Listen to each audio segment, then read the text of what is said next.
Hello everyone, welcome to physics 365 YouTube channel. आज का जो टॉपिक है अपना गाउस के नियम की सहायता से कूलॉम के नियम का प्रूफ देना, proof of Coulomb's law from. ये हमारा 24 नंबर वीडियो है इलेक्ट्रोस्टैटिक्स के लिए, और इस चैप्टर के सारे वीडियो के लिंक डिस्क्रिप्शन में अवेलेबल है। सारे वीडियो देखे जा सकते हैं। मैं हूँ वाई के शर्मा, और फिजिक्स 365 के जो भी वीडियो आपको मिलते हैं वो क्लास 11, 12, नीट, जेई और अदर कॉम्पिटिटिव एग्जाम के लिए काफ़ी यूजफुल होते हैं। आरबीएससी और सीबीएसई का कोर्स कवर करते हैं और काफ़ी इंपॉर्टेंट क्वेश्चन भी मिलेंगे। आज का जो अपना टॉपिक है गाउस के नियम की सहायता से प्रूफ। माना एक आर त्रिज्या का गोलाकार पृष्ठ है जिसके केंद्र O पर एक बिंदु आवेश Q रखा हुआ है। तो माना गोलाकार पृष्ठ का अल्प क्षेत्रफल dA, अभी डायग्राम बनाएंगे उसमें दिखेगा, जिसका केंद्र O है। अल्प क्षेत्रफल dA है और क्षेत्रफल सदिश dA, और E की जो तीव्रता होती है वो O से P की डायरेक्शन में होती है। देखते हैं हम कि हमारे पास एक गोलाकार पृष्ठ है, जैसा कि थ्योरी में लिखा हुआ है। एक हमारे पास गोलाकार पृष्ठ है, और इस गोलाकार जो पृष्ठ है उसका जो सेंटर है वो हम यहाँ पे लेते हैं O, और इसके ऊपर हमने रखा हुआ है एक बिंदु आवेश। इस O के ऊपर हमने रखा हुआ है एक बिंदु आवेश।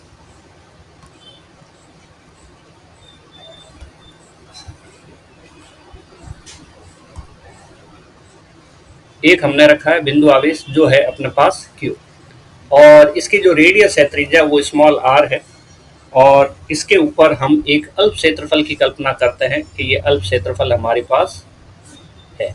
ये अल्प क्षेत्रफल dA है, ये अल्प क्षेत्रफल dA है, और यहाँ से ये जो दूरी है वो इसकी रेडियस के बराबर r के बराबर है।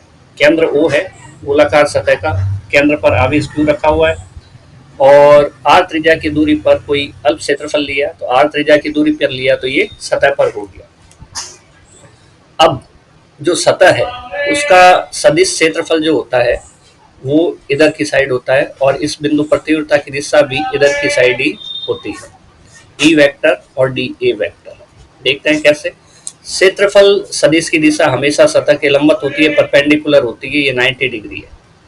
और जो तीव्रता की दिशा होती है वो बिंदु आवेश से यहाँ पर अगर हम एक टेस्ट चार्ज रखें Q0, तो हम देखेंगे कि ये जो Q आवेश है, सपोज ये पॉजिटिव है, अगर ये Q आवेश इस टेस्ट चार्ज पे, टेस्ट चार्ज हमेशा पॉजिटिव चार्ज होता है, इस पर बल किधर लगाएगा, तो जो बल लगाएगा दोनों सहजातीय आवेश है, लाइक चार्जेज है, तो एक दूसरे को क्या करेंगे, प्रतिकर्षित करेंगे, तो ये रिपेल होगा इन दोनों को मिलाने वाली रेखा के अनुदिश। इन दोनों के बीच का जो कोण बनता है वो थीटा 0 डिग्री होता है, और cos 0 = 1 होता है। यही हमने लिखा है कि माना एक गोलाकार पृष्ठ है जिसका अल्प क्षेत्रफल dA है, ठीक है। ये अल्प क्षेत्रफल हमने dA ले लिया, ये वाला, और उसके बाद में इस पर सदिश क्षेत्रफल की दिशा जो है dA की दिशा है, पृष्ठ के अभिलंबवत O से P की दिशा में होगी, और तीव्रता की दिशा जो एकांक धनावेश पर लगने वाला बल जो है उस दिशा में होगी। इसका दूसरा तरीका भी है कि अगर हम याद रखें तो हम कहेंगे अवे फ्रॉम पॉजिटिव चार्ज, यानी कि धनावेश से दूर। ये धनावेश है, इससे दूर की साइड इसकी तीव्रता की दिशा होगी। अब हम करते हैं परिभाषानुसार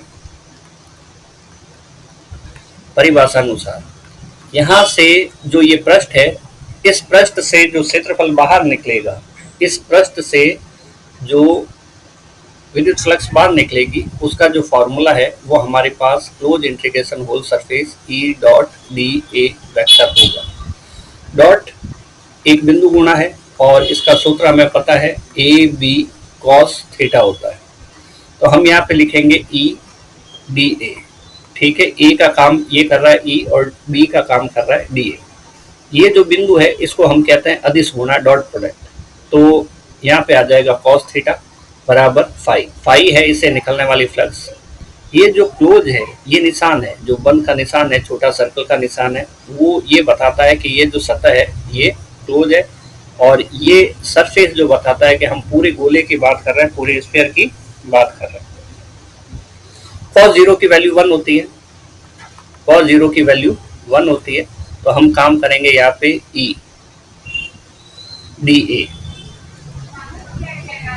close integration E D A, और यहाँ पे cos 0 लिखेंगे 1 लिखने की जरूरत नहीं, ये 5 हो गया। और हम यहाँ देख पा रहे हैं कि ये सरफेस है जो चार्ज से सरफेस का एवरी पॉइंट, ये सारे पॉइंट चार्ज से इक्वी डिस्टेंस पर है, बराबर दूरी पर है। तो सतह पर जितने भी बिंदु आएंगे सब इस सेंटर पॉइंट O से बराबर दूरी पर होंगे, या हम कह सकते हैं चार्ज Q से बराबर दूरी पर होंगे। अब दूसरी बात है कि सभी बिंदुओं के लिए ये जो आवेश है Q, ये भी बराबर होगा। तो इस सरफेस के सभी बिंदुओं पर, इस सतह के सभी बिंदुओं पर जो इलेक्ट्रिक फील्ड है, विद्युत क्षेत्र है, उसका मैग्नीट्यूड बराबर रहेगा, समान रहेगा। तो हम इसको कांस्टेंट लेके इसे बाहर निकाल सकते हैं, और डी ए हो गया 5 इक्वल। ठीक है। अब ये जो सरफेस है वो कैसा है, गोलाकार है, और गोले का क्षेत्रफल क्या होता है। ये जो क्लोज इंटीग्रेशन होल सरफेस है इसको हम ए लिख सकते हैं, ये 5 है। और अगर हमने इसको ए लिखा, ए लिखा तो हम इसको 4 पाई आर स्क्वायर लिख सकते हैं, गोले का क्षेत्रफल। और ये जो 5 है according to A equal to हम 4 पाई आर स्क्वायर लिख देंगे, क्योंकि गोले का क्षेत्रफल ये होता है। और गाउस लॉ के हिसाब से ये क्यू बाई एप्सिलॉन नॉट होता है, हम यहाँ पे लिख देंगे क्यू बाई एप्सिलॉन नॉट। ठीक है।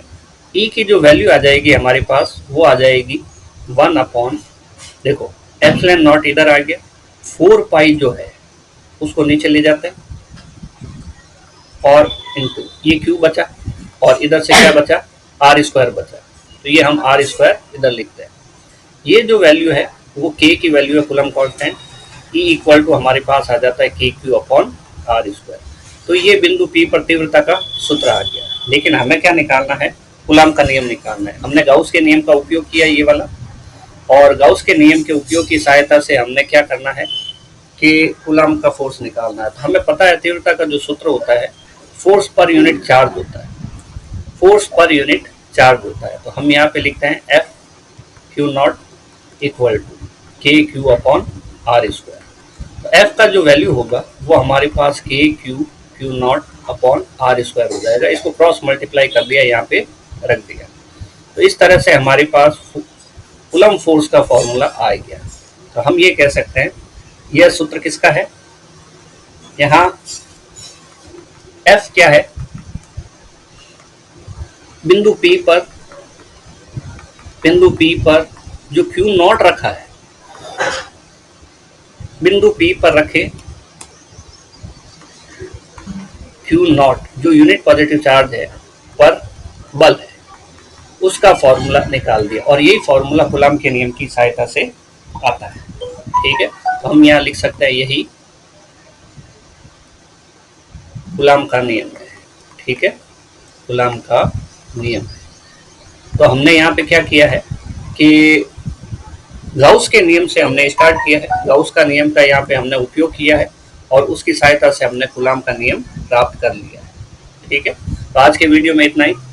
अब हम देखते हैं कि कोई भी डाउट हो तो आप कमेंट कीजिए, और टेलीग्राम ग्रुप ज्वाइन कर लीजिए। वहाँ पे क्लास नोट्स और इम्पोर्टेंट क्वेश्चन रेगुलर आपको मिलते रहेंगे। नेक्स्ट वीडियो बिंदु आवेश के कारण गाउस का नियम का उपयोग करेंगे, और हम तीव्रता ज्ञात करेंगे। ये गाउस के नियम की एप्लीकेशन है। नेक्स्ट आने वाले वीडियो में हम चालक गोला, अचालक गोला, अनंत रेखीय आवेश के कारण चालक पट्टिका और अचालक पट्टिका, इनके कारण विद्युत क्षेत्र की तीव्रता ज्ञात करने वाले हैं। मिलते हैं नेक्स्ट वीडियो में।